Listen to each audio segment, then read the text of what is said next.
नमस्कार दोस्तों, बहुत स्वागत है आप सभी का। आज मैं जो खबर आपको बताने जा रहा हूं वो आपको मोटिवेट करने वाली है, वो आपको शिक्षा के क्षेत्र में अग्रणी बनाने वाली है। मैं बात करने जा रहा हूं उत्तर प्रदेश की सानिया मिर्ज़ा के बारे में। जानते हैं, सानिया मिर्ज़ा ने इतिहास रच दिया है और अपने कौम का नाम भी रोशन किया है। जो लोग ये सोचते थे कि हमें कहीं ना कहीं दबाया जा रहा है, हमें भेदभाव किया जा रहा है हमसे, उनके मुंह पर सानिया मिर्ज़ा ने करारा तमाचा मारा है। सानिया मिर्ज़ा देश की पहली मुस्लिम महिला फाइटर पायलट बन गई हैं और ये बहुत बड़ी उपलब्धि है देश के लिए। देखिए, आपका भला तभी होगा जब आप शिक्षा के क्षेत्र में आगे बढ़ेंगे। आपको एग्ज़ाम देना चाहिए, आपको प्रतियोगी परीक्षाओं में हिस्सा लेना चाहिए और सानिया मिर्ज़ा ने वही किया। सानिया मिर्ज़ा वैसे तो उत्तर प्रदेश के मिर्ज़ापुर के रहने वाली हैं और वो मैकेनिक की बेटी हैं। सोचिए, एनडीए का एग्ज़ाम पास किया है उन्होंने और इस एग्ज़ाम में सानिया ने मिर्ज़ापुर के Guru Nanak girls inter college से 12वीं की परीक्षा पास की है और यूपी 12वीं बोर्ड में डिस्ट्रिक्ट टॉपर रही हैं और 10 अप्रैल को वो एनडीए परीक्षा 2022 के लिए बैठी थी। एग्ज़ाम क्लियर करने के बाद वह अपने इंटरव्यू की तैयारी के लिए अकेडमी में शामिल हो चुकी हैं। सानिया मिर्ज़ा 27 दिसंबर 2022 को एनडीए में शामिल हो जाएंगी।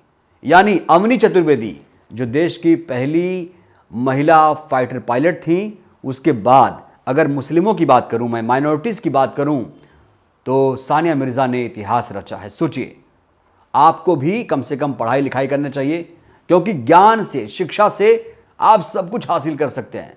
और वैसे भी सच्चर कमेटी की रिपोर्ट कहती है कि जो माइनॉरिटीज़ के लोग हैं पढ़ाई लिखाई में बिल्कुल ध्यान नहीं देते हैं और आप सभी को भी पढ़ाई करने की ज़रूरत है। सानिया मिर्ज़ा ने जिस तरीके से संघर्ष किया, जिस तरीके से पढ़ाई की, वो आपके लिए कहीं ना कहीं मिसाल है।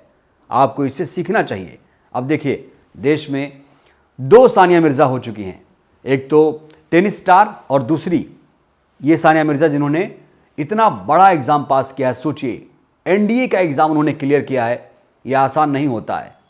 देश की सबसे कठिन परीक्षा वैसे तो यूपीएससी की होती है, आईएएस की होती है, लेकिन एनडीए एग्ज़ाम भी उसके आसपास ही है, उसके समकक्ष ही माना जाता है।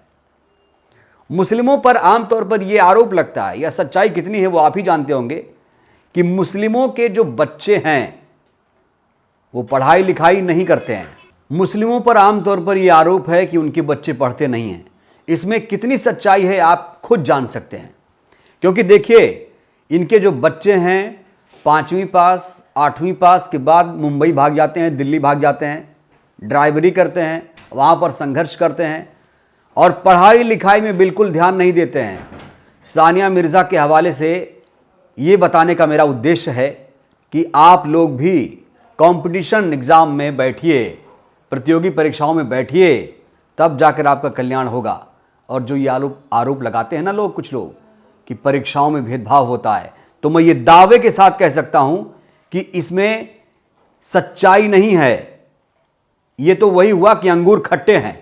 आपको अंगूर नहीं मिला तो आप कहेंगे अंगूर खट्टे हैं। सानिया मिर्ज़ा को देखिए ना आप, देश की पहली महिला मुस्लिम पायलट, फाइटर पायलट, वो भी। आप समझिए कितना बड़ा गौरवान्वित करने वाला ये पल है। और हमने आपको बताया कि जो सानिया मिर्ज़ा हैं, सानिया मिर्ज़ा से यहाँ कंफ्यूज होने की ज़रूरत नहीं है। सानिया मिर्ज़ा अब पायलट के तौर पर पहचानी जा रही हैं। वो सानिया मिर्ज़ा नहीं जिन्होंने शोएब मलिक से पाकिस्तान में जाकर शादी कर ली है। ये सानिया मिर्ज़ा बहुत ख़ास है। ये सानिया मिर्ज़ा माइनॉरिटीज़ के लिए ख़ास है क्योंकि अल्पसंख्यक के बच्चे पढ़ाई लिखाई में ध्यान नहीं देते हैं, उनके लिए मिसाल है ये सानिया मिर्ज़ा। ज़रूरी है कि चाहे आपका बच्चा हो, चाहे आपकी बेटी हो, बेटियों को ज़रूर मौका दीजिए। कुछ लोग बेटियों को पढ़ाने के लिए रुचि नहीं रखते हैं। उन्हें अपनी बेटियों को पढ़ाने की ज़रूरत है क्योंकि बेटियां बेटों से बिल्कुल कम नहीं है। आपने डायलॉग भी सुना होगा कि बेटियां बेटों से कम हैं के, आपने सुना होगा ये डायलॉग। तो अपनी बेटियों को कम मत आकिए। देखिए, क्षमता जो होती हर किसी में कूट कूट के भरी होती है, बस उसे मौका देने की ज़रूरत है। नहीं तो सानिया मिर्ज़ा की जो स्थिति है दोस्तों, ऐसी नहीं है कि उन्हें घर से कुछ मिल गया हो।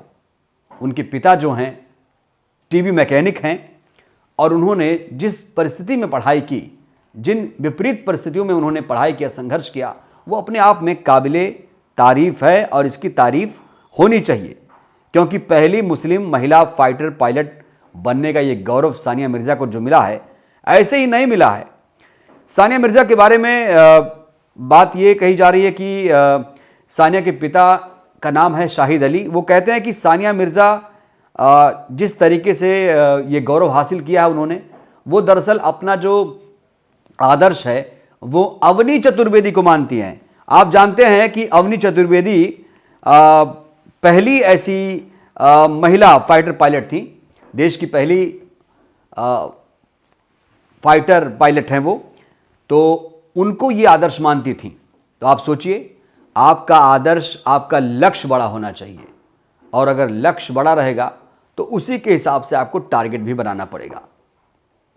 तो इस माध्यम से मेरा कहने का मतलब यह है कि आप सभी को भी प्रतियोगी परीक्षाओं में भाग लेना पड़ेगा, चाहे वो यूपीएससी का एग्जाम हो, एनडीए का एग्जाम हो, या फिर तमाम सिविल सर्विसेज के जो स्टेट पीसीएस के एग्जाम है, या तमाम बड़े बड़े जो एग्जाम हैं, उसमें आपको भाग लेना पड़ेगा। और ये तब भाग ले पाएंगे जब आपका बेसिक जो है मजबूत रहेगा। 12वीं तक की पढ़ाई अगर आप अच्छे से कर रहेंगे, तब इसमें आप बैठ सकते हैं, इसको क्लियर कर सकते हैं, इसको क्रैक कर सकते हैं। तो ज़रूरी है, सानिया मिर्ज़ा के बहाने मैं आपको सिर्फ इतना कहना चाहूँगा कि अपने बच्चों को मौका दीजिए, अपनी बेटियों को आगे बढ़ाइए, क्योंकि बेटियाँ बेटियों से बिल्कुल कम नहीं हैं, और बेटी को पढ़ाना चाहिए, बेटी को बढ़ाना चाहिए, ये आपको ज़रूर अपनाना होगा। क्योंकि सानिया मिर्ज़ा चाहे हैदराबाद वाली हों या उत्तर प्रदेश की मिर्ज़ापुर वाली हों, दोनों ने गौरवान्वित किया है कौम को। सानिया मिर्ज़ा को कुछ लोग कटाक्ष कर रहे थे कि सानिया मिर्ज़ा मुस्लिम होने के बाद स्कर्ट पहनती हैं। उनकी सोच देखिए, जो लोग ये कटाक्ष करते हैं कि सानिया मिर्ज़ा जो टेनिस खेलती हैं वो स्कर्ट में खेलती हैं। कुछ लोग धर्म को अफीम की तरह लेते हैं, धर्म को इतना बड़ा कर देते हैं कि सारी चीज़ें उसके आगे छोटी पड़ जाती हैं। तो ऐसी छोटी सोच मत रखिए। अब टेनिस अगर आप खेल रहे हैं तो जाहिर सी बात है स्कर्ट आपको पहनना पड़ेगा। या अगर सानिया मिर्ज़ा जो मिर्ज़ापुर वाली हैं, अगर वो फाइटर प्लेन उड़ाएंगी तो जाहिर सी बात है उनका एक ड्रेस कोड रहेगा। तो आपको कपड़ों पे नहीं जाना है, सोच आगे बढ़ाइए, सोच को बड़ा करिए। तो आपकी क्या राय है, जरूर टिप्पणी करिएगा। शुक्रिया।